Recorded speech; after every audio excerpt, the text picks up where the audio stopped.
Listo, entonces vamos con un ejemplo. Ejemplo.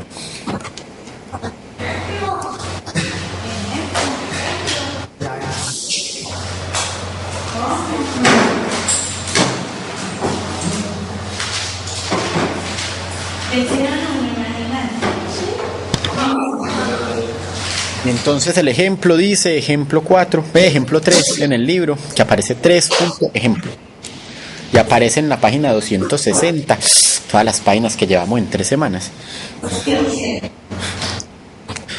Listo, entonces vamos a mirar acá la figura. Entonces, ¿qué vamos a considerar este efecto de esta fuerza impulsiva sobre este bloque que está en una mesa horizontal. Esa fuerza impulsiva va a ocasionar que el bloque cambie, que estaba inicialmente en reposo, va a cambiar de posición y va a cambiar de velocidad. ¿Listo? Entonces vamos a considerar que el bloque se encuentra en reposo sobre una superficie horizontal lisa. Y le vamos a dar horizontalmente un golpe a ese bloque. Entonces tenemos el bloquecito que se parece a un bloque aquí. Bueno, tenemos el bloquecito ahí. En una mesa, un bloquecito, y le damos un golpe con una fuerza F. ¿Listo? Listo, entonces nosotros sabemos que cuando le damos el golpe a ese bloquecito, en un intervalo de tiempo delta t muy pequeño, que es lo que dura el golpe, vamos a generar un impulso en el eje X, ¿cierto? Y ese impulso lo va a generar esa fuerza de impacto. Entonces el impulso de esa fuerza de impacto F va a ser igual a la integral. Entonces inicialmente está en reposo, podemos decir que, bueno, vamos a decirlo, T inicial y T final de F de T. Sí, ya se las pongo. Listo, entonces ya vimos esto, ¿cierto? Entonces vamos a tener dos situaciones. Bueno, entonces listo, entonces uno siempre llega, sistema mecánico, el bloque, marco inercial la Tierra, y definimos un eje X en dirección horizontal. En la situación 1, entonces vamos a decir que el bloque está en reposo, y es la situación de 1 antes del choque de impulso, ¿cierto? Antes de impacto, o antes de que la fuerza impulsiva lo toque, o sea que antes de impulso, digamos, antes de impulso. Y entonces antes de impulso nosotros sabemos que ese tiempo inicial es donde vamos a iniciar el estudiar el movimiento, es C. Y tenemos una situación 2, que después del choque, después del impulso, después del impacto, llamémoslo impacto. Si cambiamos este impulso de aquí arriba por impacto, es como más acorde la palabra. Listo. Antes de impacto y después de impacto. Entonces en ese tiempo final es igual a lo que duró el impacto, delta de t. Listo. Entonces ese impulso de la fuerza F es la integral entre el tiempo inicial, que es 0, el tiempo final, que es delta de t, F de t. La fuerza es una fuerza constante que actúa en un pequeño instante de tiempo, entonces sale la integral. Esto es igual a la fuerza media. Sí, entonces vamos a hacerlo igual que el anterior. Listo, entonces aquí vamos a considerar lo mismo que consideramos en el ejercicio que hicimos ahorita. Listo. Antes del impacto.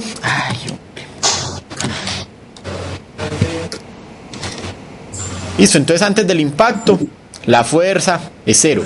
Y después del impacto la fuerza vuelve a ser 0. Pero durante el impacto empieza a aumentar la fuerza desde el tiempo 0, desde el tiempo inicial hasta el tiempo final, y llega a un punto máximo. Entonces vamos a considerar la que nosotros sabemos calcular, que es la fuerza media, que es constante durante todo el impacto. ¿Listo? Y entonces, como esa fuerza media es constante durante todo el impacto, entonces esto va a ser igual a fuerza media por delta E. Listo, el impulso entonces va a ser la fuerza media por el cambio, por el intervalo de tiempo. Listo. Listo, entonces el producto de la fuerza impulsiva, que es constante, fuerza media, y que es muy grande, y es tiempo delta t es muy pequeño, entonces va a tener un resultado, esto es muy grande, esto es muy pequeño, va a tener un resultado finito que va a ser el impulso de esa fuerza. Listo. Este es muy grande, este es muy pequeño, entonces vamos a obtener un resultado que es el impulso de esa fuerza. Listo, por segunda ley de Newton, aplicado en ese impacto, entonces decimos que sumatoria de fuerzas en X es igual a 0, B es igual a masa por aceleración, entonces esa fuerza media, que es positiva porque va en la misma dirección en la que son positivas las X, es igual a la masa por la aceleración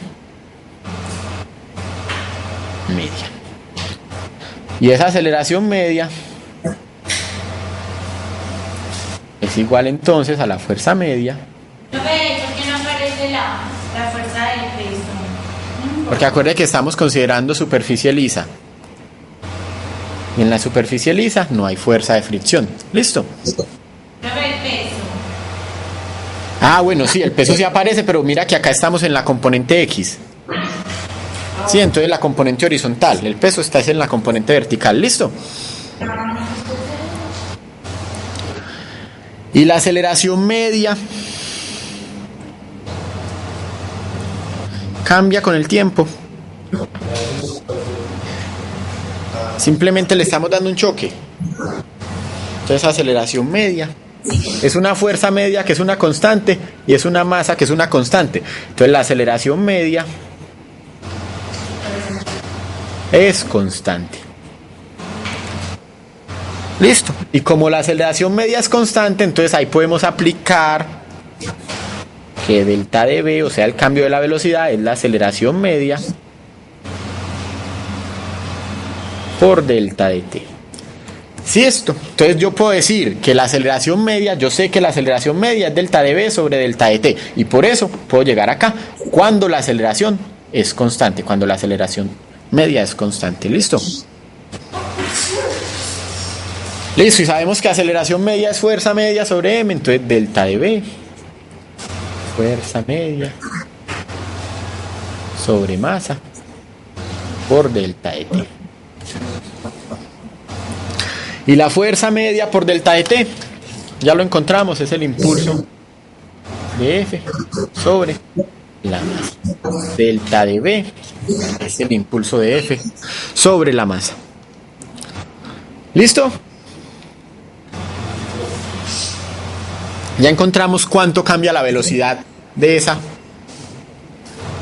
partícula, de ese bloque durante el choque, es decir, un instante antes de que la choque y un instante después del choque hay un cambio de velocidad. En el instante después del choque la velocidad ya es el impulso sobre la masa, mientras que antes del choque era cero porque está en reposo. Listo. Y como nosotros tenemos aceleración media, entonces también sabemos, ¿puedo quitar la hoja? También sabemos que delta de x es igual a la aceleración media sobre delta de t, v por delta de t al cuadrado. Listo, y esto sobre 2.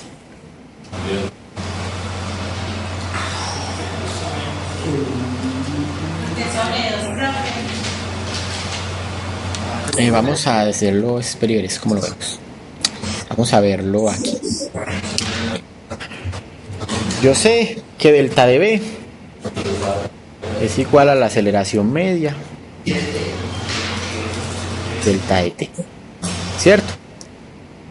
Si yo integro acá, no, entonces delta de v es igual a delta de la derivada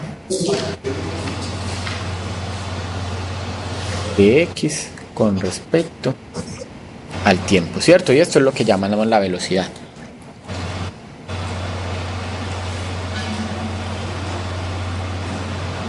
Bueno, vamos a sacarlo mejor. Veámoslo mejor como siempre lo hemos visto. Nosotros sabemos que la velocidad es igual a aceleración por tiempo, ¿cierto? Y nosotros sabemos que la derivada de x con respecto al tiempo, entonces es igual a aceleración por tiempo. Si nosotros integramos acá, llegamos a que x es igual a aceleración a 1/2 de la aceleración por el tiempo al cuadrado. ¿Listo? Sí, lo que hacíamos en cinemática. Entonces, por eso, esto es sobre 2. Aceleración media sobre 2 por t al cuadrado, por delta de t al cuadrado. Porque el tiempo es delta de t, la aceleración es aceleración media, y lo estamos dividiendo sobre 2. ¿Listo? Lo que hacíamos por cinemática. Esa X es la posición final del bloque. Esa X es lo que cambia. Mira, estamos en delta X. Estamos mirando lo que cambia delta X en el instante de tiempo antes del choque y después del choque, en ese instante de tiempo. ¿Listo? En ese pequeño instante de tiempo vamos a ver cuánto cambia delta X. O sea, en el momento del impacto. ¿Cuánto cambia X? ¿Listo? Entonces esto es igual a aceleración media sobre 2, entonces esto es igual a 1 medio. Y sabemos que la aceleración media es J sobre M por delta de T. ¿Listo?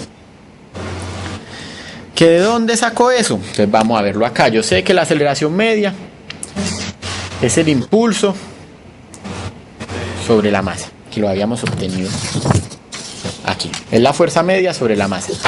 Entonces vamos a hacerlo aquí en este pedacito. Entonces delta de X, aceleración media. Entonces esto es 1 medio de la fuerza media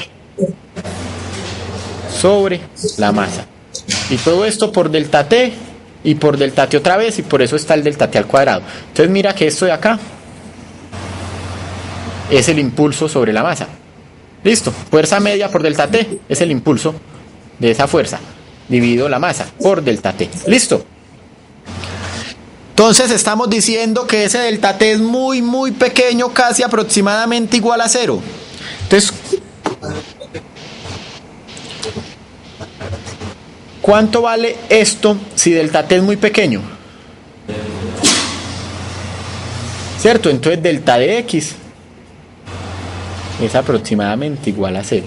Por eso durante el impacto el bloque no cambia de posición durante el impacto. Él cambia de posición después del impacto, pero durante el impacto, durante el choque, durante el impacto de la fuerza F sobre el bloquecito, podemos decir que no hay cambio de posición en ese bloque.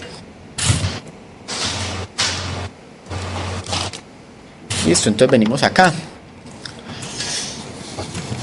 Entonces mire lo que estamos haciendo. Está el bloque en reposo y hay una fuerza que impacta ese bloque en un instante de tiempo pequeño. En ese instante de tiempo la posición sigue siendo la misma, pero el bloque ya tiene una velocidad que es igual al impulso sobre la masa, y por eso se va a empezar a mover. ¿Listo?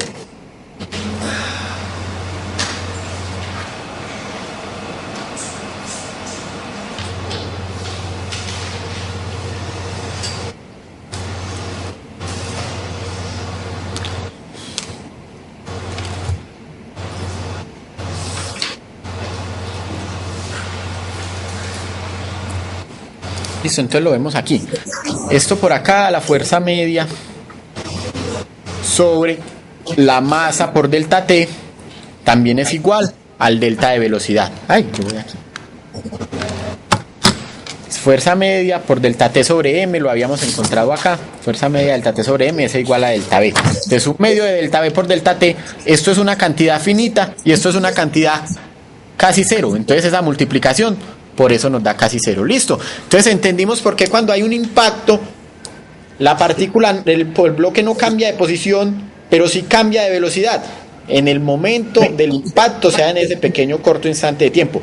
Ya después del impacto, ya el bloquecito va a empezar a mover. Listo. Pero durante el impacto se cumple de que no hay cambio de posición.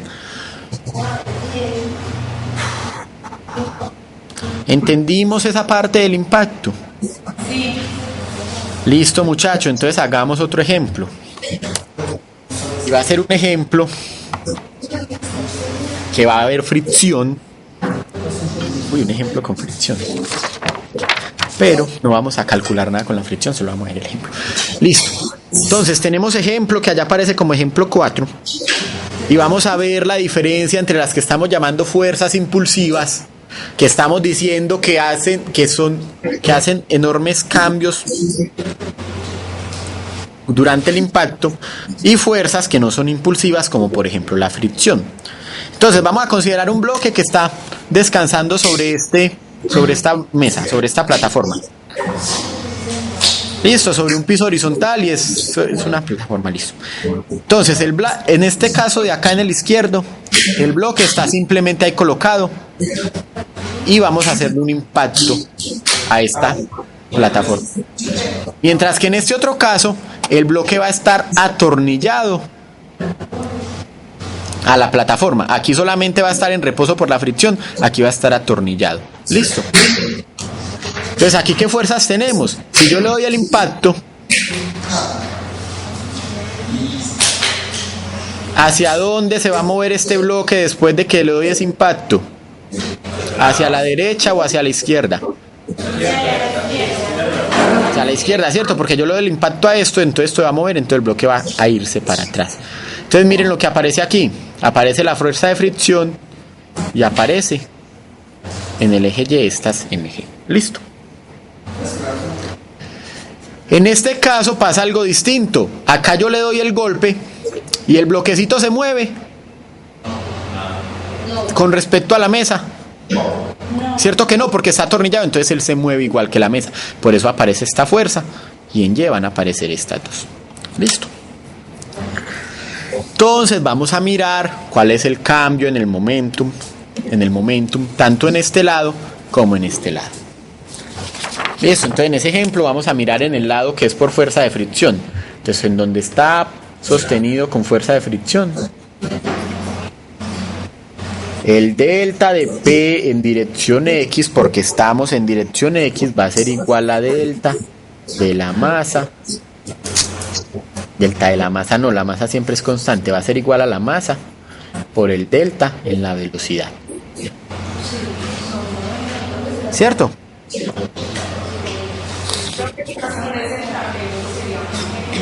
¿Cómo?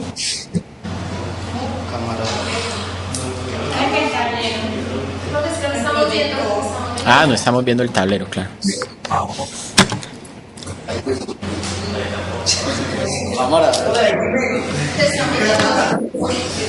Ahí llegó. Listo. Masa por delta B.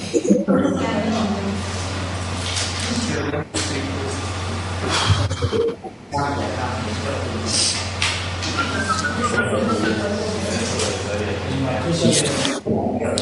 Y acuerden que ese delta de P también lo podemos calcular utilizando el impulso. Entonces nosotros decimos que el impulso de una fuerza, que es igual a la integral entre T sub I y T sub F de la fuerza por dt, ¿cierto?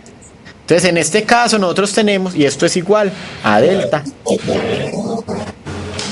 ¿cierto que sí? Lo acabamos de ver ahorita. ¿Listo? Entonces vamos a calcular el impulso acá. Entonces nosotros sabemos que es la integral entre t, que viene desde t igual 0 hasta t igual a delta t, que es un instante después del choque de la fuerza de fricción, por dt. O sea que es igual a f delta de t. Y por eso, reemplazando aquí arriba, tenemos que m delta de b, que es igual a delta de p en dirección x, es igual a f por delta de t. ¿Listo? ¿Qué tenemos aquí? La delta t es aproximadamente 0, entonces ¿cuánto da ese cambio en el momentum? Si delta de t es igual a 0 y esto es una cantidad finita que conocemos, un número multiplicado por 0, ¿cuánto da? Entonces mira que el cambio en el momentum de este bloque es aproximadamente igual a 0. Listo, entonces de a dónde sacamos que el cambio en esa velocidad es aproximadamente igual a 0. Listo. Entonces si se da un golpe sobre la plataforma durante un intervalo de tiempo delta t que es muy pequeño, que dura el golpe, la fuerza nx sobre el bloque será en el caso de la fricción y en el otro caso será una fuerza hecha por los tornillos. Listo, entonces en el caso de la fricción tenemos que el bloquecito no va a cambiar su velocidad. Entonces se va a la plataforma y el bloquecito como que se queda un poquito y después ya empezará a arrancar. Listo. Entonces, como la fricción no es una fuerza impulsiva, por eso llegamos a esto. El valor máximo de la fuerza de fricción es mu por m por g, y mu por m por g multiplicado por un 0 me va a dar 0.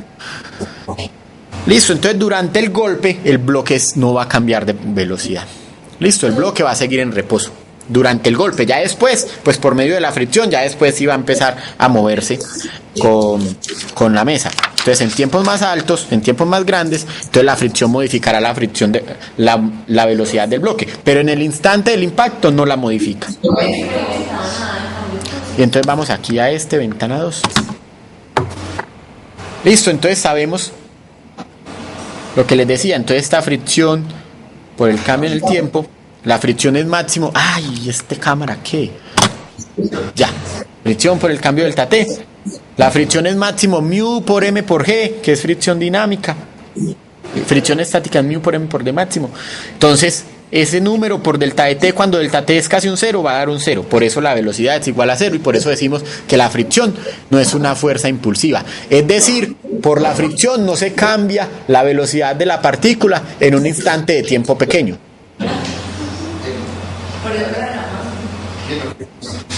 Que ya después que pasó un tiempo grande, ya se va a empezar a mover el bloque con una velocidad diferente de 0.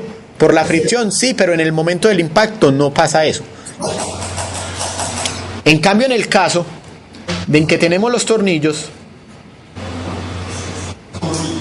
entonces en el caso en el que tenemos los tornillos, delta de P sub X es igual a M por delta de B. Y eso es igual a esa fuerza media por delta de T.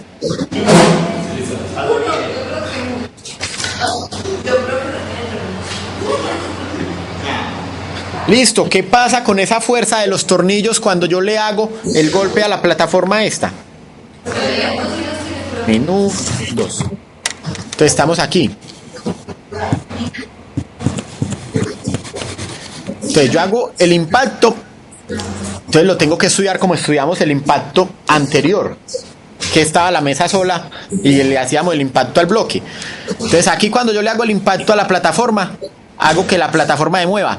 Pero esa fuerza que están haciendo los tornillos es lo suficientemente grande para que el bloque se mueva con la plataforma instantáneamente. O sea, en el impacto cambia la velocidad y como el bloque está atornillado también cambia la velocidad. ¿Listo? O sea, va a pasar algo parecido a lo que pasó aquí, que en el momento del impacto el bloque cambia la velocidad. Entonces, en este caso, nosotros no podemos decir que esto es 0 porque aunque esto es casi 0, esto es muy grande. Entonces un número muy grande por un número muy pequeño, uno no sabe cuánto da y entonces hay que hacer todo el proceso y llegar a que esta fuerza media por delta de T de 0. Y vamos al tablero. Y si la fuerza media por delta de T es diferente de 0, entonces el cambio de velocidad es diferente de 0. ¿Y cómo vamos a encontrar ese cambio de velocidad? Entonces vamos a hacer algo parecido a lo que hicimos en el ejercicio anterior. ¿Listo? En donde encontramos que el cambio de velocidad era el impulso sobre la masa.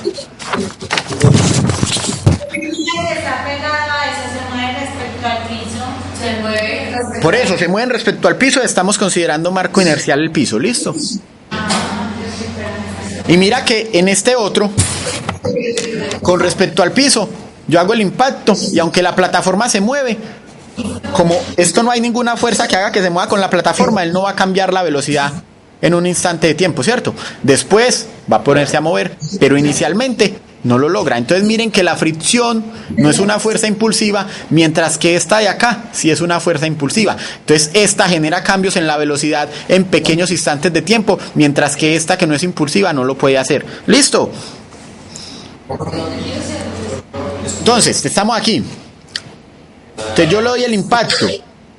Entonces esto se mueve, pero este no. Ve, este cambia la velocidad, pero este ya vimos que no. Listo, y lo habíamos visto acá. En esta. Listo, mire que habíamos llegado a que el delta de velocidad era aproximadamente igual a 0. En el caso de los tornillos, entonces, que es una fuerza impulsiva,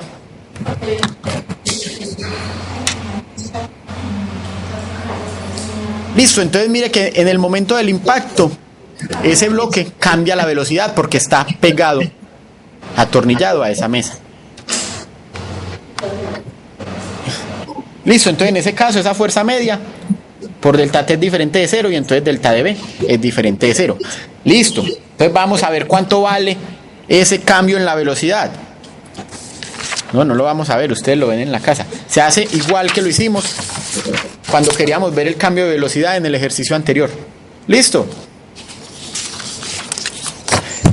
Entonces en este caso de las fuerzas impulsivas, lo que tenemos es que yo no puedo decir que este producto da 0, porque es que este es muy grande, pero este es muy pequeñito, entonces no sabemos si lo grande de este hace que esto tienda a infinito o si lo pequeñito de esto hace que esto tienda a 0. Entonces por eso hay que hacer y calcular los impulsos y llegar a que el cambio de velocidad es el impulso sobre la masa. En el caso de las fuerzas que no son impulsivas como la fricción, entonces aquí sí podemos saber que esto es un número que multiplicado por 0 da 0. Y por eso el cambio en la velocidad es 0. Listo, entendimos la diferencia entre las fuerzas impulsivas y las fuerzas que no son impulsivas. Listo. ¿Algún problema con eso? Hablen ahora o callen. Listo, entonces si no hay problemas, el primer ejercicio de la primera parte del taller, el primer punto, va a ser algo con esto. Se los digo el lunes, para que no se estresen con el taller antes del examen. Listo. Bien. Entonces en el libro es un ejercicio, ahí les dicen cómo lo hacen, ustedes simplemente lo tienen que hacer. No es copiar lo que dice el libro, sino hacer lo que dice el libro para encontrar el resultado que necesitan. Este tema no es para parcial, sino para el taller. ¿Cómo? Este tema es para el quinto parcial, para el cuarto parcial o para el taller. No, este tema es para el taller, para la primera parte del taller. Este tema no entra en los parciales. En el tercer parcial entra lo de trabajo y energía. En el cuarto parcial entra lo de cuerpos rígidos. Entonces esta partecita de momentum y sistemas de partículas van a entrar es en la primera parte del taller. ¿Listo? No es que sean temas menos importantes, sino que son temas que ustedes con lo que hemos aprendido ya a lo largo del curso lo pueden hacer unos ejercicios, me los entregan y yo veo y bien, no hay necesidad de hacer evaluación.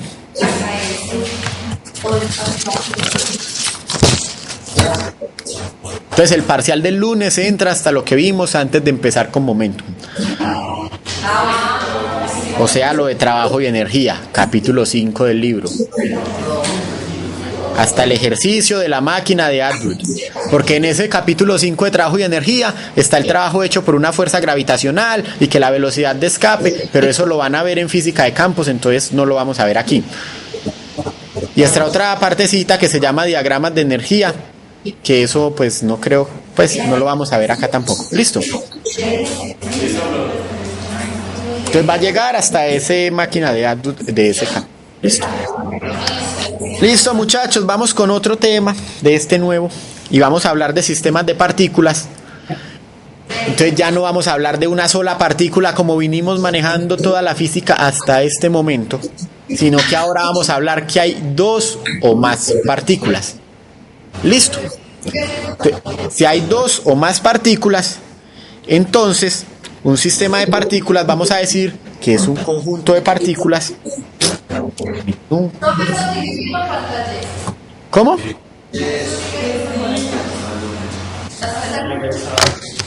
Listo, entonces el sistema de partículas y centro de masa. Entonces vamos a ver eso. Entonces cuando hay más de dos partículas, entonces estamos hablando de un conjunto de partículas o sistema de partículas.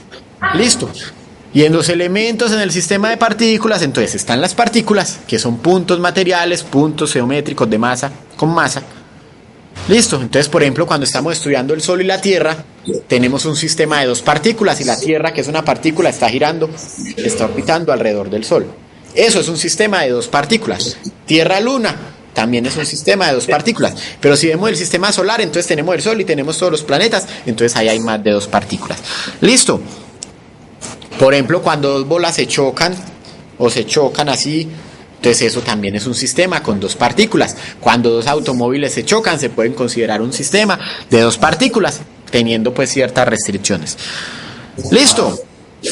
Entonces vamos a considerar ya que hay más de una partícula, hay más de un cuerpo al que le queremos estudiar el movimiento.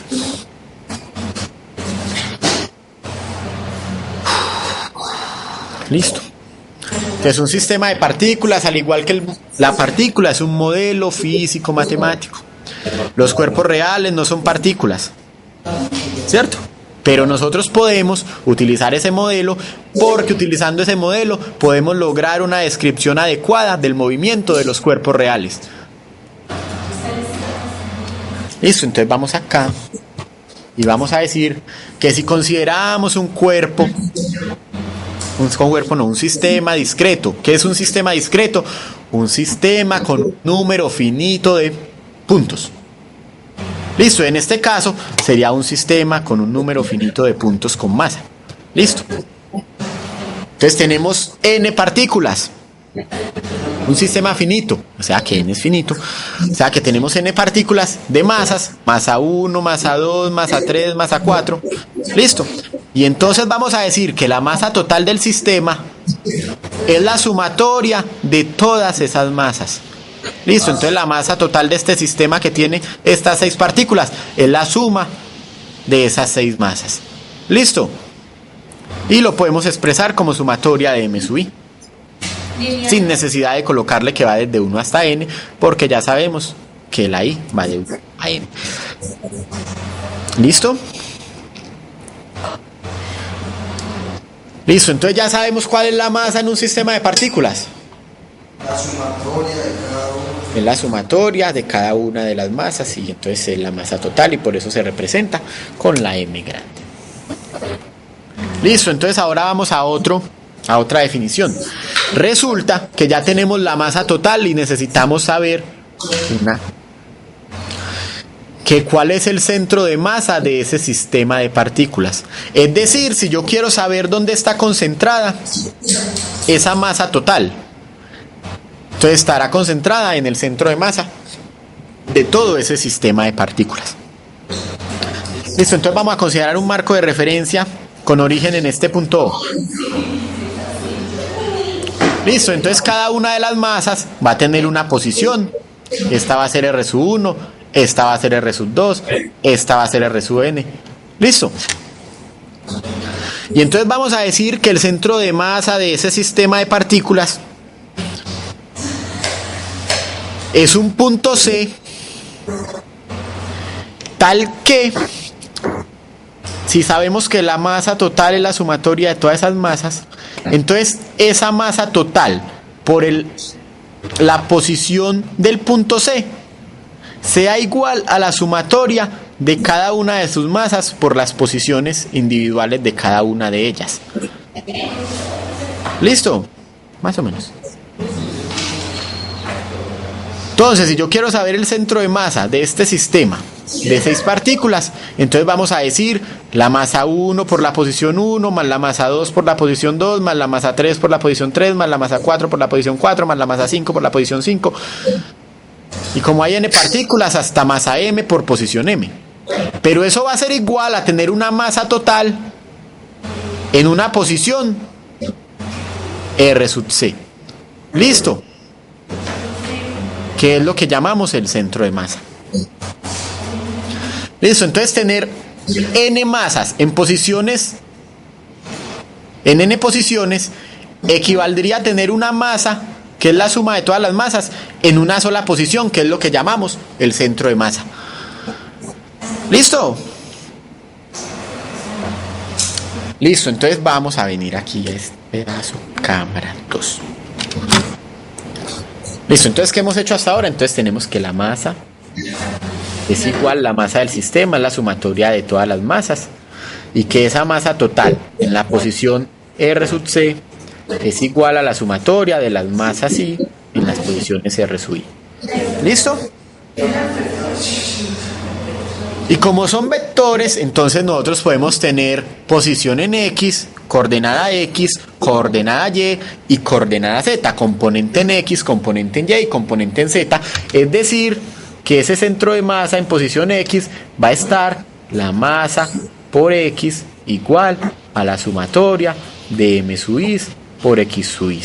La masa por el centro de masa en Y, entonces decimos X sub C, Y sub C es igual a la sumatoria de masa sub I por Y sub I. Y la masa grande en el centro de masa Z es igual a la sumatoria de las M sub I por las Z sub I. Listo, entonces tener esta masa grande en la posición R sub C, que es la sumatoria de tener masas pequeñitas en posiciones R sub I, de todas las masas pequeñitas en posición R sub I, podemos hacerlo por componente. Entonces tenemos una masa grande en posición X sub C, que es igual a la sumatoria de cada una de las masas pequeñitas con sus posiciones X sub I, lo mismo en Y y lo mismo en Z. ¿Listo? Entonces entendimos lo que es el centro de masa.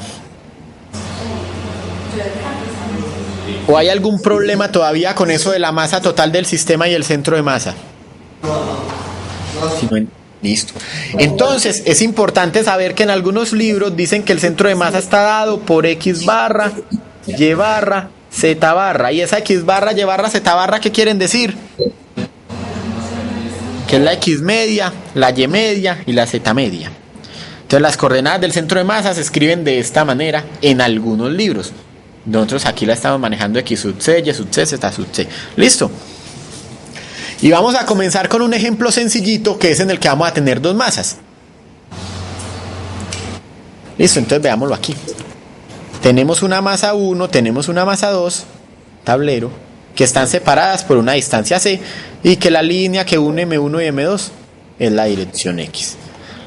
Listo, entonces vamos a hacerlo aquí en el tablero.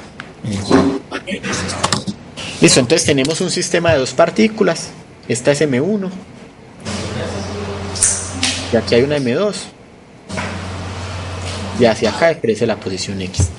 Listo, entre M1 y M2 hay una distancia D. Entonces M1 y M2 están separadas por una distancia C. Aquí está mi jugo.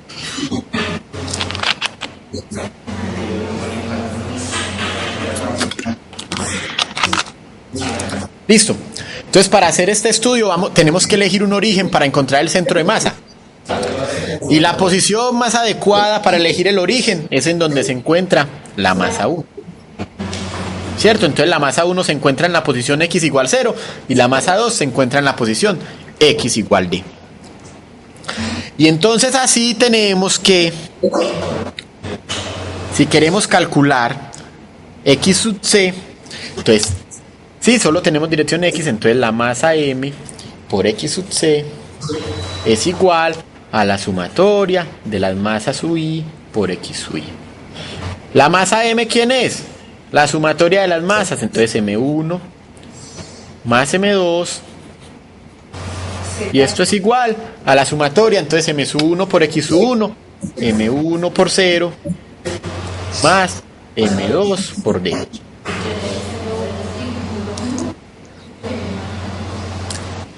Listo. Bueno, y esto es por X sub C, se me fue aquí. Listo. M1 más M2, que es la masa grande, por X sub C. Entonces X sub C es igual a M2 sobre M1 más M2 que multiplica a D. Esta es la coordenada X de ese centro de masa. ¿Listo? ¿Cuánto? ¿Cómo? Es M2, sí.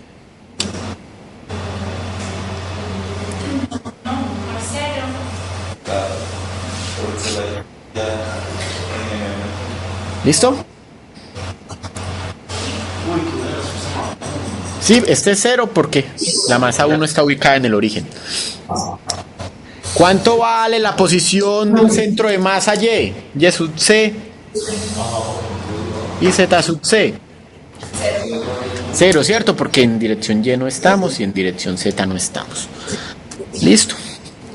Entonces ahora vamos a ubicar cada una de esas partículas en la posición del centro de masa. Listo, entonces, bueno, vamos a hacerlo aquí. Listo, entonces vamos acá. Tenemos este, que es el centro de masa. Listo. ¿Cuánto vale? ¿Cuánto vale? ¿O a qué distancia está la partícula 1 del centro de masa?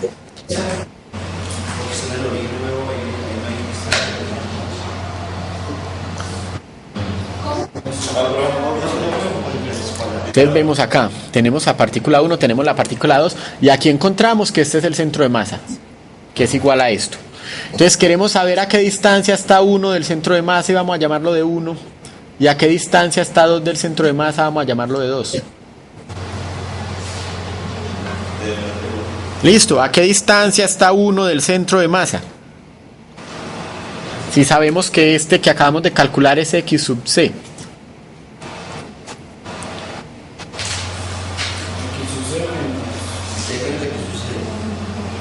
¿Cuánto?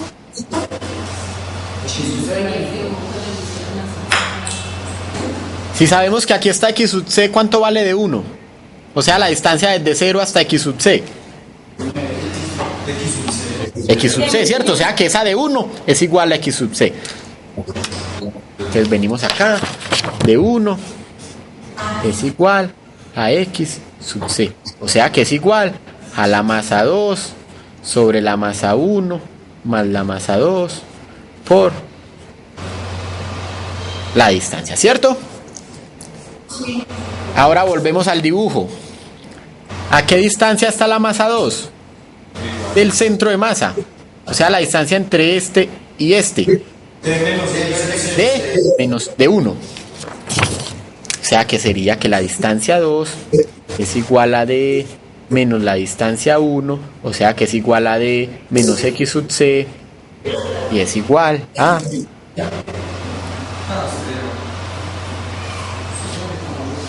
¿Cuánto dijeron? ¿0?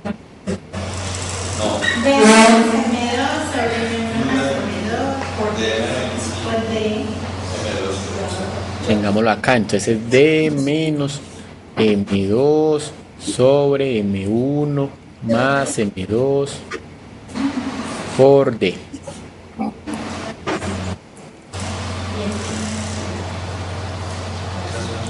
Si sacamos factor común d, pues esta suma, bueno, no, hagamos la suma. Entonces esto igual a factor común m1 más m2, y arriba viene m1 más m2 que multiplica d menos m2 que multiplica d. Entonces esto se cancela con esta de acá y nos queda que esto es igual a m1 sobre m1 más m2 por d.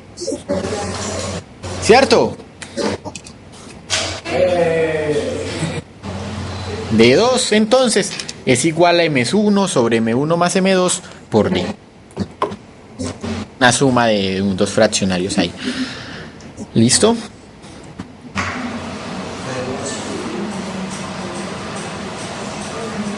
Y entonces, como ya sabemos eso y no nos perdimos, entonces tenemos, vamos a hacerlo aquí, estamos en M1, estamos en M1, está la posición del centro de masa y está M2. M1, M2, de aquí a aquí hay una distancia de 1 y de aquí a aquí hay una distancia de 2. Entonces nosotros podemos decir que si este es x sub c, que la distancia de m1 al centro de masa por la masa 1 es igual a la distancia de m2 al centro de masa por la masa 2. Y por eso llegamos a la relación que de 1 sobre d2 es igual a m2 sobre d1. Y es sobre m1. Listo, entonces ¿qué estamos diciendo ahí? Que la distancia más pequeña corresponderá a la masa más pequeña. ¿Ve? A la masa. La distancia más pequeña corresponderá a la masa más grande. Entonces el centro de masa va a estar más cerca de la masa que es más grande. ¿Listo?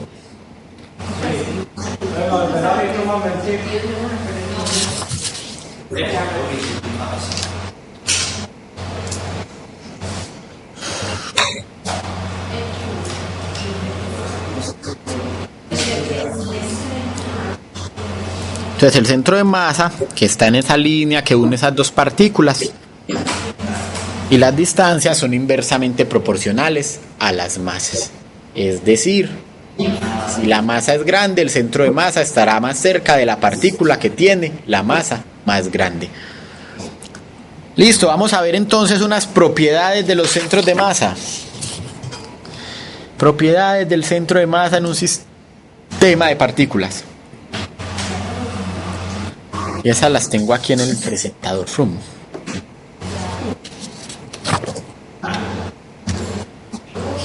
Ay, pequeño.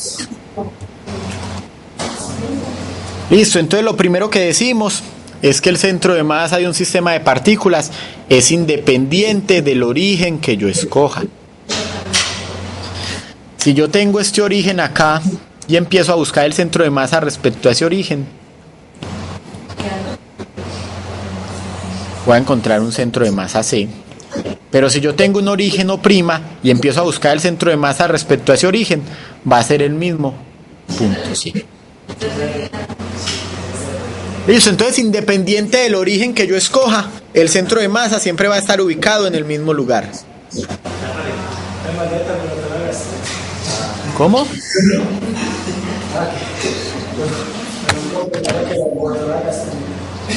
Compañero con gastritis. Listo, entonces vamos a venir acá. Nosotros tenemos que ese R', el centro de masa prima, es igual, volvemos al dibujo. Listo, entonces vea, yo tengo un origen que puedo escoger acá o que puedo escoger acá, pero la distancia del centro de masa al origen prima o prima es igual a la distancia de ese vector O' centro de masa, o sea el vector R'C es igual a la línea o al vector O' más el vector R sub C, ¿cierto? Suma de vectores. Entonces este vector es igual a este más este, ¿cierto? Entonces si tenemos eso claro, entonces vamos a ir acá.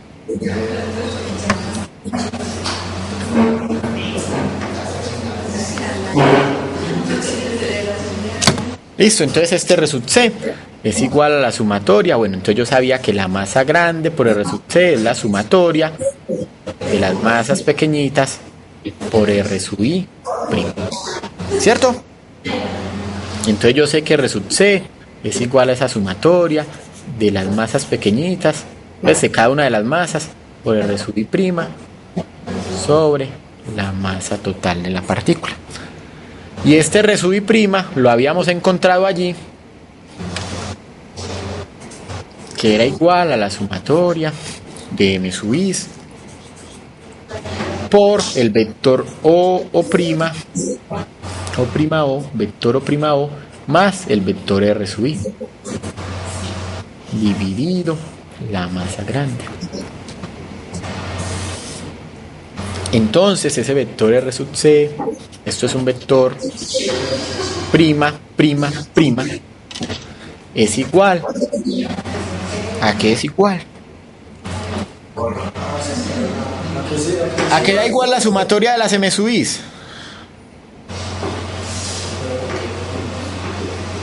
Bueno, no, hagámoslo así. Saquémoslo para que lo veamos bien. Sumatoria de M sub I por el vector O' más sumatoria de M sub I por el vector R sub I sobre la masa. ¿Cierto? Pero esta sumatoria de M sub I es igual a esta sumatoria de M sub I y es igual a la masa total, ¿cierto? Entonces por eso esto, este es R sub C, este es R sub C. Muchachos, qué pena, aquí esto es R sub C.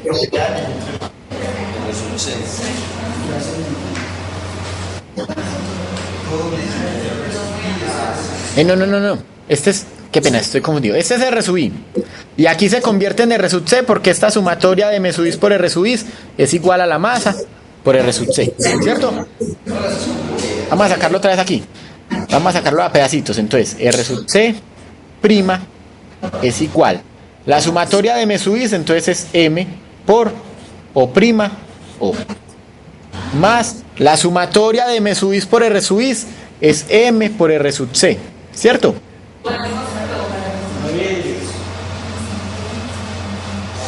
Y abajo divide M.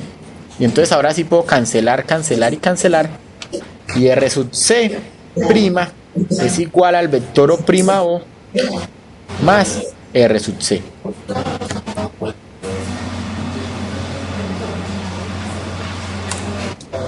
Entonces miren que ese vector R' apunta al mismo lugar que apuntaba el vector R sub C. R' sub C apunta al mismo lugar que R sub C, que apuntan a la posición C. Y sea que independiente del origen puedo cambiar aquí.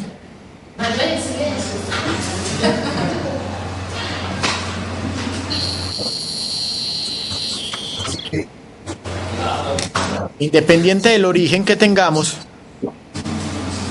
el punto C siempre va a estar en el mismo lugar. Y si tenemos un origen diferente, entonces tenemos que hacer la suma del vector entre esos dos orígenes. Entonces sería este más este, pero siempre va a ir dirigido al mismo punto C. Listo, entonces entendido por qué es independiente del origen el centro de masa.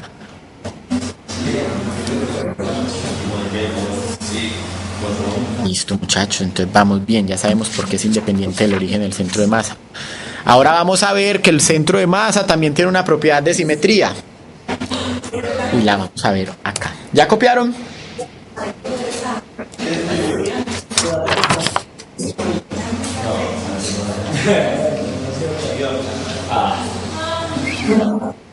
Entonces resulta que los centros de masa tienen propiedades de simetría. Es decir, si en un sistema de partículas tiene un plano de simetría, ¿qué quiere decir el plano de simetría? Que al lado izquierdo de ese plano hay lo mismo que al lado derecho de ese plano. Entonces el centro de masa, si el número de partículas que hay a este lado es igual al número de partículas que hay a este lado, y aparte de eso tienen la misma masa, entonces el centro de masa ¿dónde está? ¿Dónde? En el centro, o sea, en el plano de simetría. ¿Listo?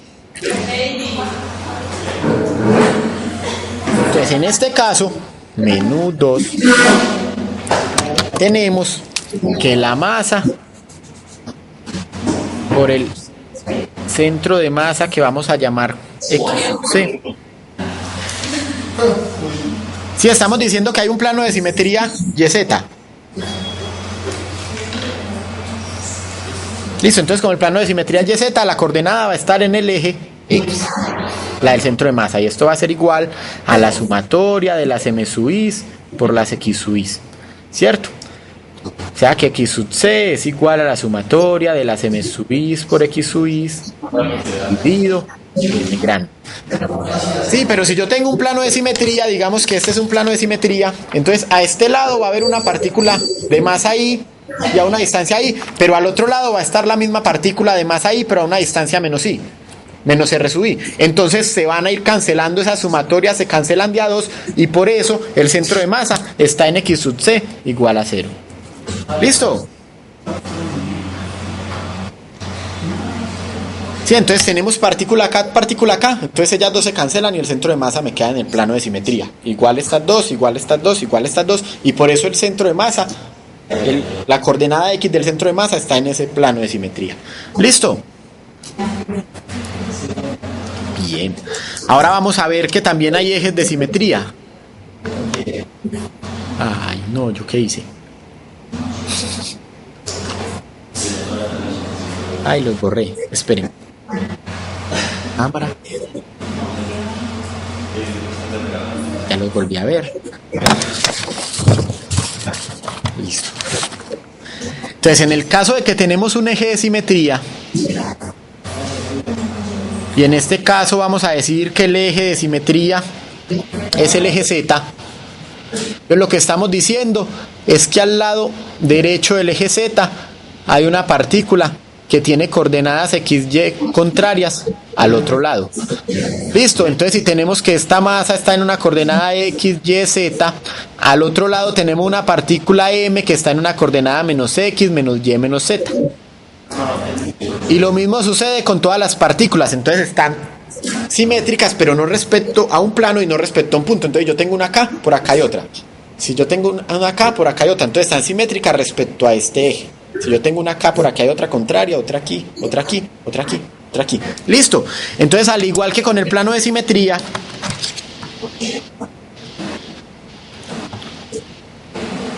minutos. Entonces, si el eje de simetría es el eje Z, entonces tenemos que encontrar X sub C, que sabemos que es igual a la sumatoria de M sub I, X sub I sobre M, y eso es igual a 0 porque entonces tenemos partículas en coordenadas, que si tenemos una partícula en la coordenada X, Y, Z, tenemos otra igualita en la coordenada menos X, menos Y, menos Z, y entonces por eso Y sub C también es igual a la sumatoria de M sub I, Y sub I sobre M, y también es igual a 0. ¿Listo? Entonces, cuando el centro de masa, cuando queremos calcular el centro de masa y tenemos un plano de simetría o un eje de simetría, podemos utilizar estas relaciones.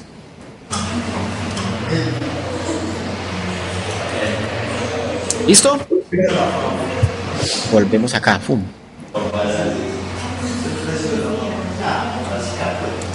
Entonces ahora tenemos que el centro de masa de un sistema compuesto, es decir, si yo tengo un sistema de partículas formado por distintos subsistemas, entonces yo tengo este subsistema 1 que tiene un centro de masa C1, tengo este subsistema 2 que tiene un centro de masa C2, y por acá tengo un subsistema 3 que tiene un centro de masa 3, y hasta que vaya en caso de que tenga n subsistemas, tendré un subsistema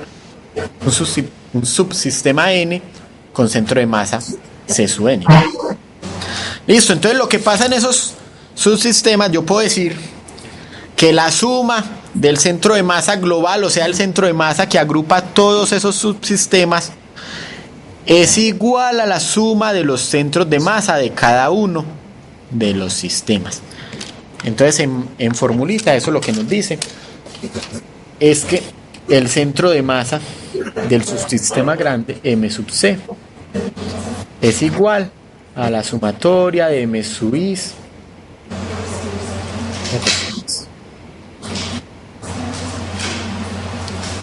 Aquí me falta un vector, me falta un vector.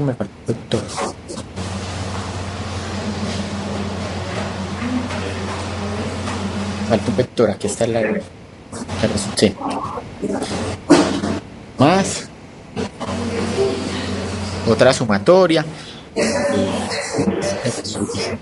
Listo. Y esto sería en el subsistema 1 y esto sería en el subsistema 2. Listo. Entonces yo sé que esta M sub C por el centro de masa de la masa grande es igual a M1 por el centro de masa.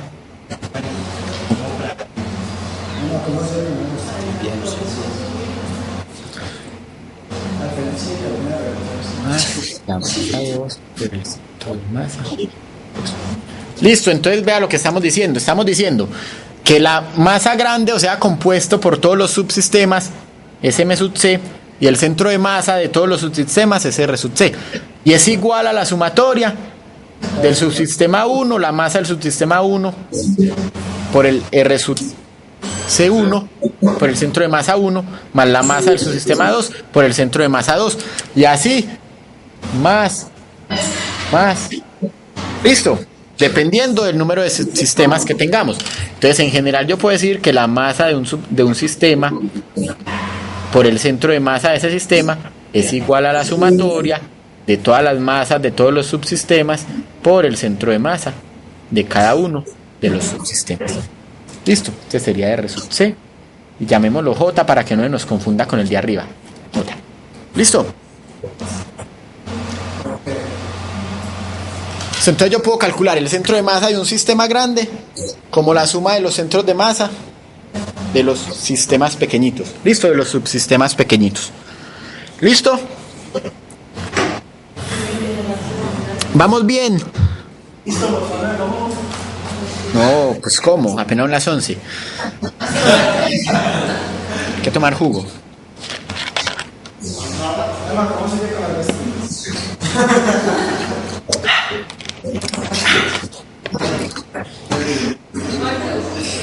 Listo.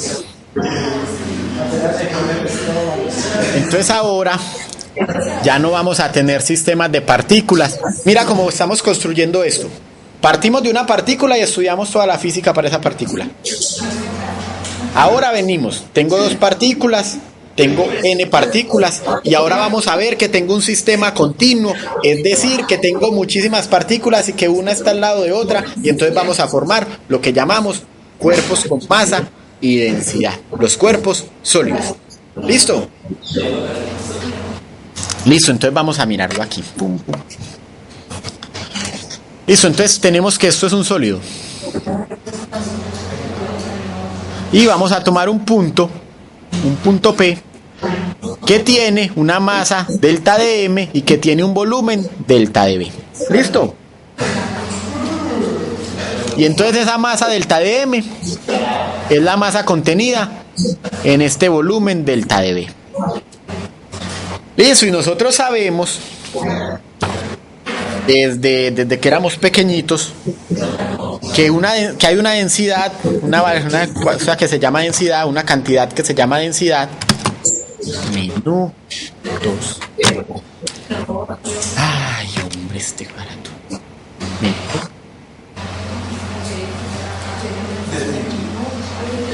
Listo. Nosotros sabemos que hay una densidad media. Y esa densidad media, entonces es el cambio, el delta de M sobre delta de volumen. ¿Conocíamos esta variable densidad, esta cantidad de densidad? Pues nueva para nosotros. Listo, entonces si es nueva para nosotros, lo que decimos de la densidad es que la densidad es la cantidad de masa contenida en un determinado volumen. ¿Listo? Entonces estamos diciendo que la densidad es la cantidad delta M que se encuentra en un determinado volumen delta B. Listo, y entonces a uno lo que le dicen es que la densidad es masa sobre volumen, pero entonces aquí estamos hablando de que estamos en un punto P en donde la masa es delta M y donde el volumen es delta de B. ¿Listo? Listo, entonces bueno, listo, que si yo llego y miro que microscópicamente, entonces microscópicamente puede que unos puntos tengan una masa más pequeñita que otra, pero vamos a considerar que las moléculas, que aquí nosotros tenemos cuerpos continuos, es decir, en todos los puntos hay la misma masa y el mismo volumen. ¿Listo? Entonces, en un cuerpo continuo es otro modelo físico-matemático. Un modelo físico-matemático abstracto, igual que el modelo de partículas, igual que el modelo de sistema de partículas. Y entonces vamos a decir que en este cuerpo continuo, cuando tenemos un delta de B que tiende a cero, existe un límite matemático que vamos a decir que densidad es igual al límite cuando el delta de volumen tiende a cero de la densidad media, o sea, delta de M sobre delta de B. Listo, entonces ¿qué estamos haciendo? Estamos teniendo ese pedacito de volumen, aquí lo tenemos, lo estamos haciendo pequeño, pequeño, pequeño, de modo que tienda esa un diferencial, o sea, que tienda a cero delta B, y vamos a ver cómo se comporta la densidad. Entonces la densidad la vamos a tener como el límite cuando ese delta de volumen tiende a cero de delta de M sobre delta de B. Igual que cuando calculábamos la velocidad y poníamos que el delta de T era pequeñito, pequeñito tendiendo a cero. Entonces aquí estamos diciendo que ese delta de volumen tiende a cero y por eso decimos que la densidad de un cuerpo es la derivada de la masa con respecto al volumen. Listo, la densidad de un punto de masa en el punto, ¿sí? En el punto P. Entonces, en el punto P, la densidad de ese punto está dada por la derivada con respecto al volumen. Es decir, qué tanta masa cabe en un diferencial de volumen. Listo. Entonces, si el cuerpo es continuo, la masa está distribuida por todo el volumen y entonces esa derivada en todos los punticos se va a poder calcular.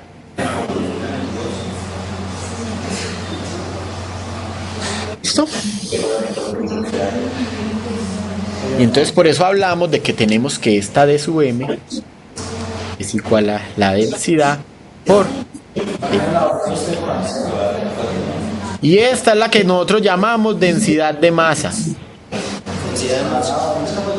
Sí, entonces podemos decir, bueno, listo, la densidad es la derivada de la masa con respecto al volumen, pero también podemos decir que la densidad de masa es la densidad por el diferencial de volumen. Listo.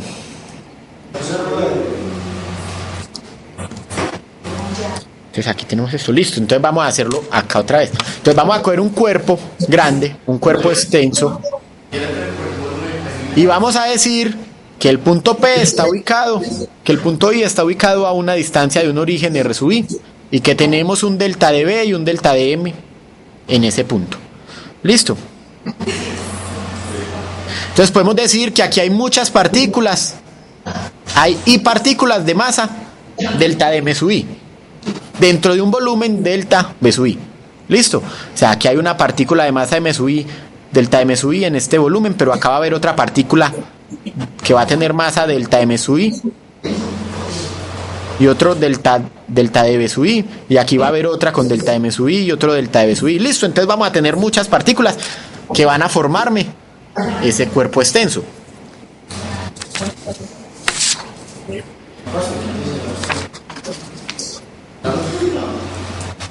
Ay, ve.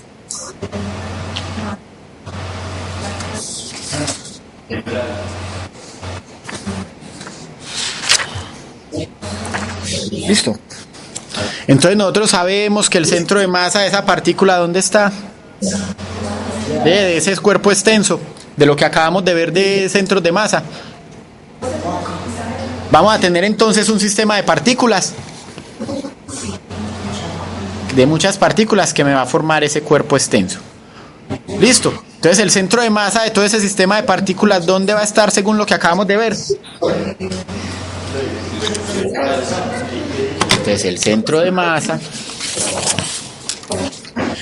la masa por el centro de masa, por R, C, es igual a la sumatoria de las M sub I por los R sub I.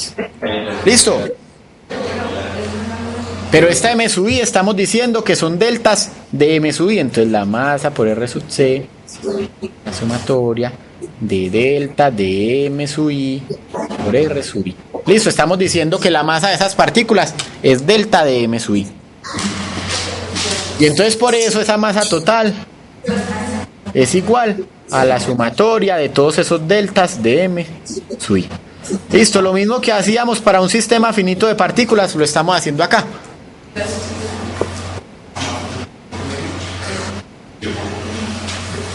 Listo, pero ¿qué pasa si nosotros hacemos que ese dB sea pequeño, pequeño, pequeño, pequeño, pequeño? ¿En qué se convierte esa sumatoria?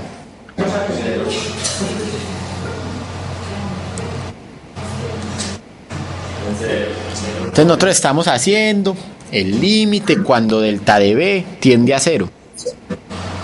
Y entonces si hacemos el límite cuando delta de B tiende a 0, delta de M sub I tiende a... No, delta de M sub I no tiende a nada, dejémoslo así. ¿Te acuerdas que nosotros tenemos una sumatoria de muchos pedacitos, pero esos pedacitos cada vez son tan pequeñitos, entonces esa sumatoria se convierte en una integral?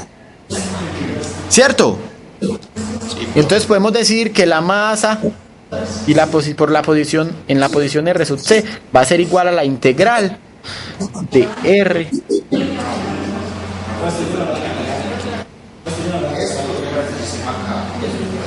¿listo? Entonces estamos haciendo los pedacitos de volumen tan pequeños que va a ser una sumatoria de un infinito número de pedacitos, entonces se convierte en una integral. ¿Sí? Listo, entonces un cuerpo continuo puede verse como el límite de muchos sistemas de partículas. Y las propiedades del centro de masa para un sistema de partículas son las mismas que las propiedades del centro de masa para un sistema continuo que se comporta de esta manera. Listo, entonces de aquí sacamos que esa masa igual a la integral de su m. O sea, la masa de un cuerpo continuo es igual a la integral de su m. Listo. Vamos bien hasta aquí con los centros de masa y entonces ahora con los cuerpos continuos. ¿O todavía no? ¿Alguna duda? ¿Los confundí en algo? Listo, entonces como vamos bien, volvemos al tablerito este. Y en el tablerito este nos damos cuenta entonces que vamos a tener un centro de masa, R sub C, que vamos a calcular de esta manera. Listo, de igual forma que lo calculábamos con los sistemas de partículas, pero ahora tenemos un cuerpo continuo, entonces ya estamos integrando.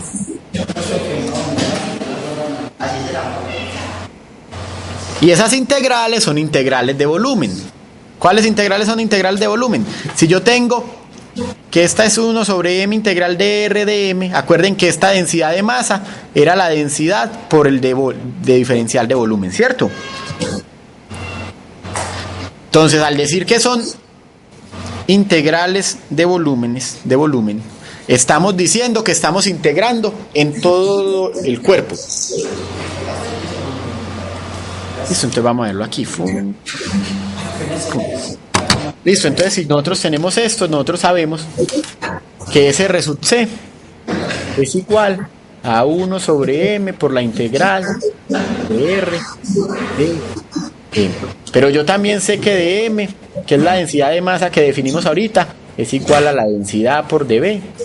Entonces R sub C es igual a 1 sobre m por la integral de ρ por R de sub B. Es una integral de volumen, es decir, hay que hacer la integral en todo el espacio que está ocupando ese cuerpo continuo. Si lo hacemos en 3 dimensiones, entonces será una integral en X, integral en Y, integral en Z, entonces será una integral triple. Si lo hacemos en coordenadas polares, será en coordenadas cilíndricas, entonces será una integral en θ, una integral en R, una integral de R, una integral de θ, una integral de Z, en coordenadas esféricas R de θ y de φ.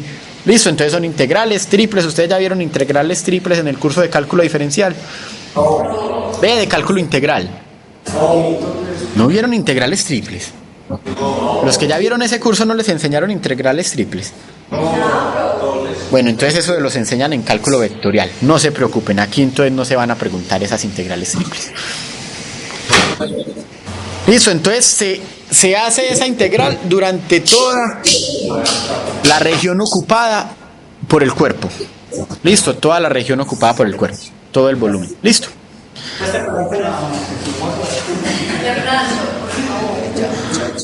Listo. Entonces vamos, por ejemplo, vamos a mirar un ejemplito aquí, así de una. Listo, entonces miremos, por ejemplo, este.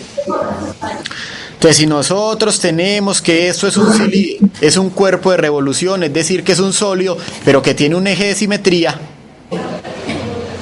entonces, para yo calcular el volumen total, yo puedo mirar estos discos, calcular el centro de masa de cada uno de esos discos y hacer la integral durante todo este eje. Entonces, por eso decimos que el centro de masa es la integral de R sub C, que es la posición del C en este diferencial de su m.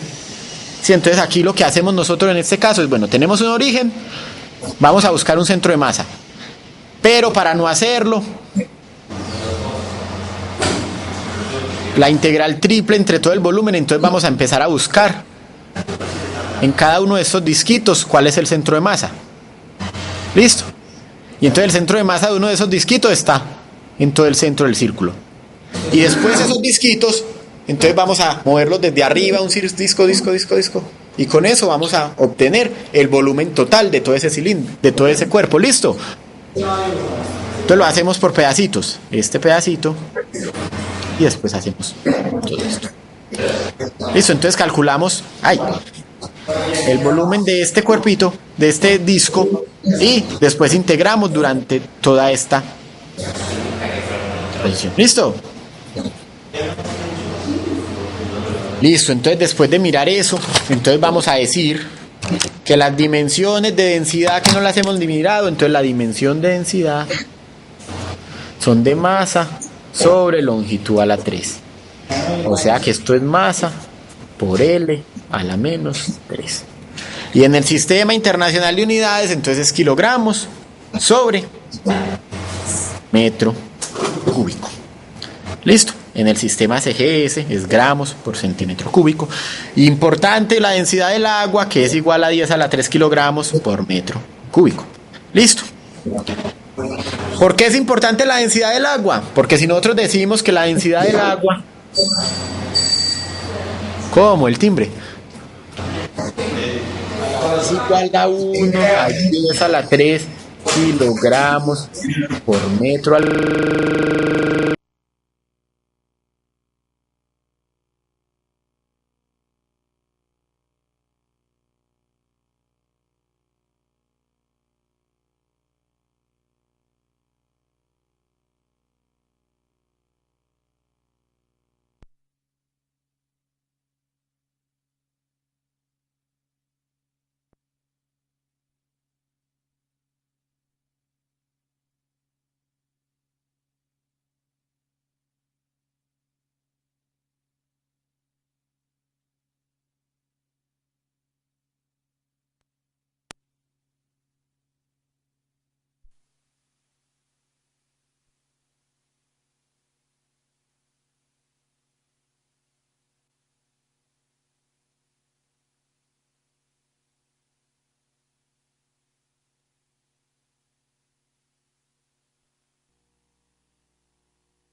Vimos. ¿Quién lo desconectó? Emanuel. Está hablando de alambre. Bueno, muchachos, acuerden que para cuando estén estudiando las clases pues se montan en la plataforma para que recuerden algunas cositas. Listo, entonces ya que Manuel nos volvió a dejar trabajar, entonces seguimos con lo que íbamos, que la densidad del agua. Es que tiene gastritis.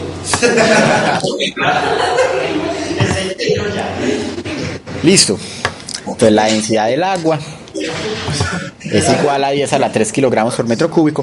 Y es importante porque nosotros podemos hacer una densidad relativa que es igual a la densidad del cuerpo sobre la densidad del agua.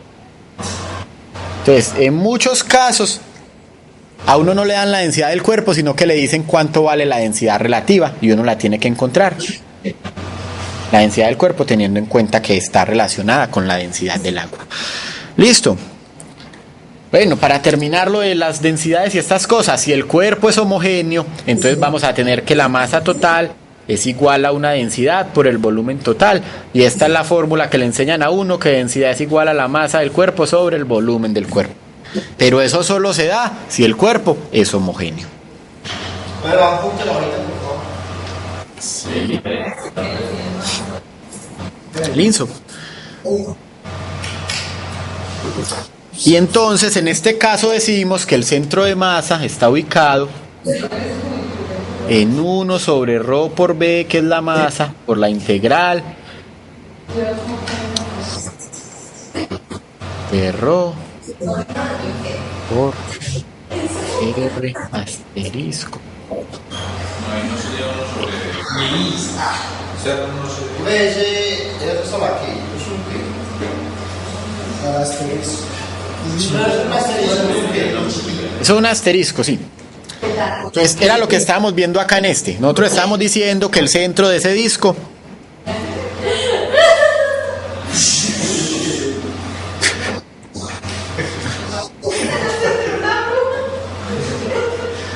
listo, entonces miremoslo acá. En este caso, nosotros tenemos que ese asterisco es el centroide. ¿Qué pasó? Oye, que si te una compañera que no te ha estudiado. Yo soy un mamado, listo, no va a salir, que no está trabajando. Y Emanuel hay quejándose. Compañera, deje a los compañeros, por favor. ¿Cómo se llama la compañera? Liz. Cero para el parcial. Cero para el parcial. No, no. Bueno, Liz, déjenos terminar la clase, por favor. Sí, Emma, ¿para qué es un poquito de Listo. Entonces nosotros podemos decir que en estos casos en que los cuerpos son continuos, el centro de masa está ubicado en el centroide de la figura geométrica. Listo. Que entonces ese centro de masa solo va a depender de la forma que tiene la figura geométrica. Listo. Por eso en los cuerpos de revolución siempre va a estar en el eje central. Por eso cuando tenemos triángulos, pues entonces va a estar en el baricentro, que es el centroide de un triángulo. Listo, y cosas así. Listo. Listo, muchachos. Entonces en el libro encuentran este ejemplo. Lo hacen, por favor.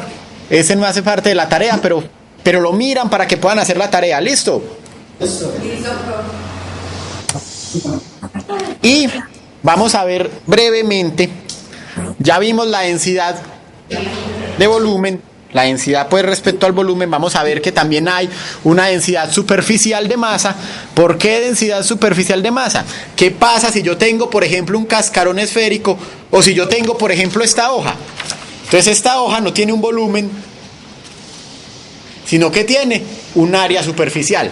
Entonces en esos casos nosotros no podemos utilizar lo que veníamos utilizando en donde teníamos volumen, sino que en este caso tenemos que definir la densidad superficial de masa, no como la teníamos densidad superficial de volumen, que era lo que teníamos ahorita, que decíamos que dm, densidad de masa normal, que decíamos que dm era la densidad por dB, pero como acá no es un cuerpo que tiene volumen, sino que tiene un área superficial, entonces esa dm va a ser ρ, esta densidad, por dA. ¿Listo? Y en caso de que tenemos, y esto se relaciona con la densidad de volumen, de acuerdo a este aparato acá. ¿Listo? Ejercicio.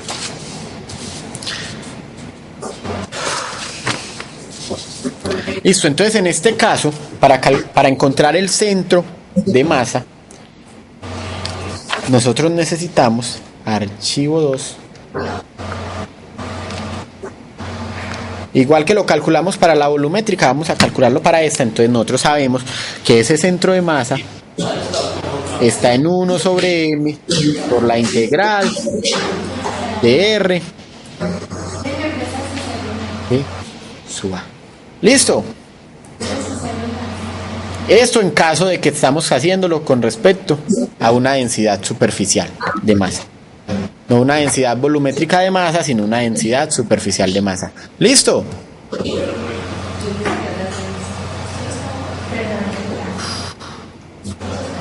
Y esa densidad de masa, si la relacionamos con la densidad de volumen, es decir, si yo llego y cojo muchas hojitas de esta y las pego una encima de otra, entonces voy a crear ya un volumen de esta manera que se podrá calcular por el área superficial de esta más el área superficial de esta más el área superficial de esta.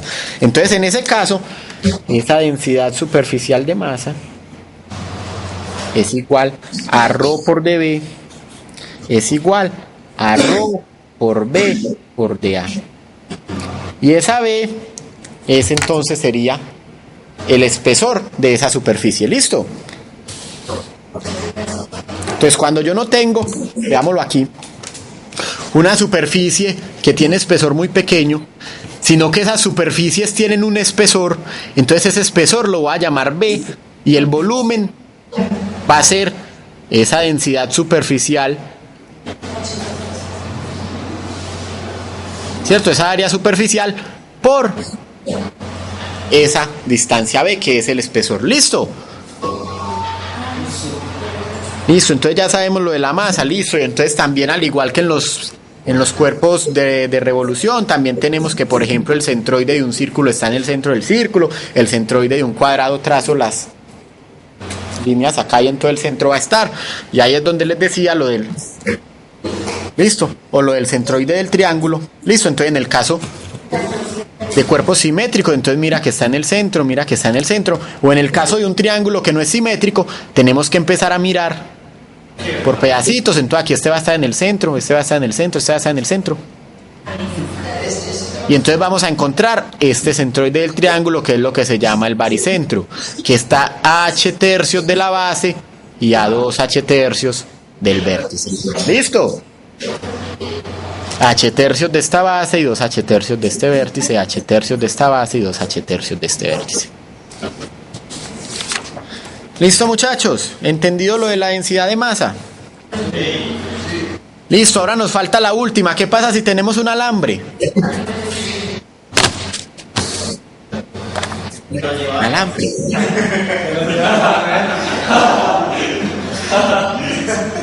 Entonces, cuando tenemos un alambre, no es el caso de que teníamos, por ejemplo, este mouse que tiene un volumen, o que teníamos esta hoja que tiene una densidad una área superficial, sino que tenemos un alambre que es un hilito delgado. Entonces, en ese caso, no podemos calcular ni densidad superficial, ni área superficial, ni volumen. Entonces, en ese caso, tenemos que definir la densidad lineal de masa. ¿Listo?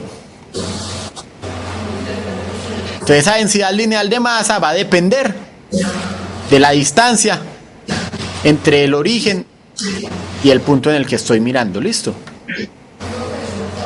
No, del origen no. Va a depender de un diferencial de S, o sea, un diferencial de arco. Listo, entonces yo tengo el alambre, y si yo tengo todo el alambre, entonces la densidad lineal va a ser el radio del alambre por ese lambda, que es la densidad lineal de masa. ¿Listo?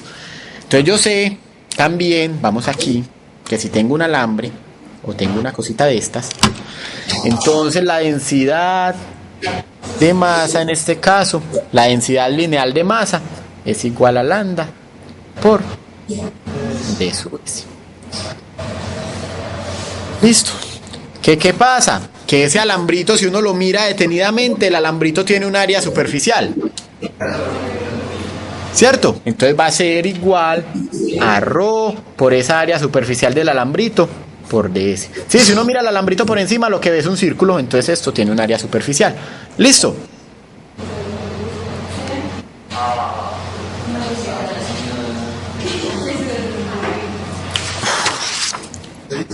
Listo, y ahí hay un ejercicio para que hagan la densidad superficial de un alambre que está en un círculo.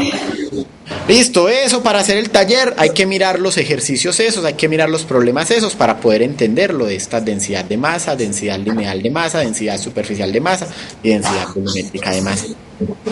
Pero no son tan importantes como lo que vamos a aprender a hacer, que es ya cuando listo.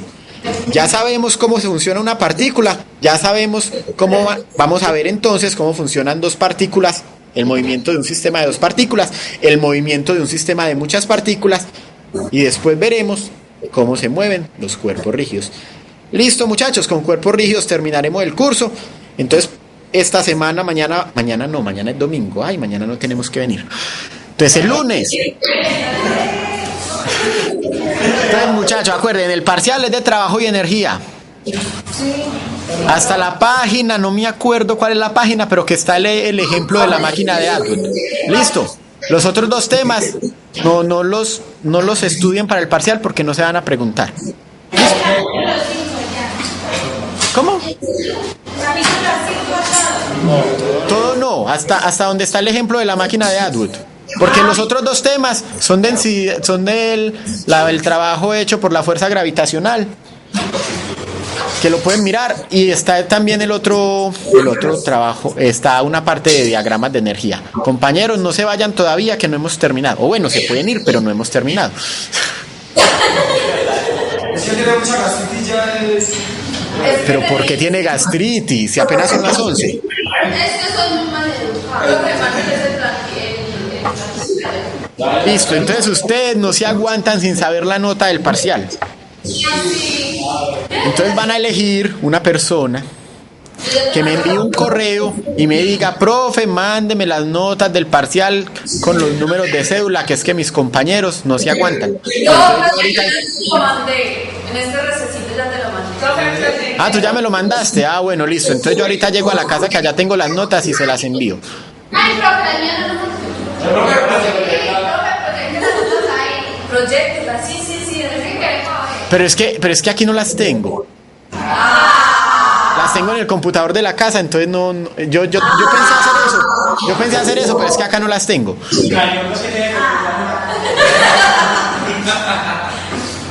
O el que no confíe en la compañera porque de pronto la compañera no tenga el correo de ustedes, entonces también lo escribe. Listo, el que quiera, bueno, listo, a la compañera lo voy a enviar, pero el que quiera también me las pide, yo se las envío, pues porque eso es simplemente reenviar el correo que le envía a la compañera. Pero como yo todavía no tengo los correos de ustedes, no se las puedo enviar a todos. Muchachos, estudien sábado y domingo y lunes para el parcial del lunes. Es el parcial más fácil del curso. No, no es el parcial más fácil era el de cinemática.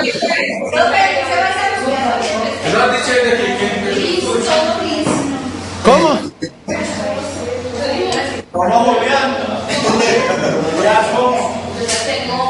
Listo, entonces el parcial hagan los ejercicios de las tareas que les puse, o sea, todos los ejercicios y problemas, ejercicios y ejemplos que hay en ese capítulo 8, en el capítulo 5.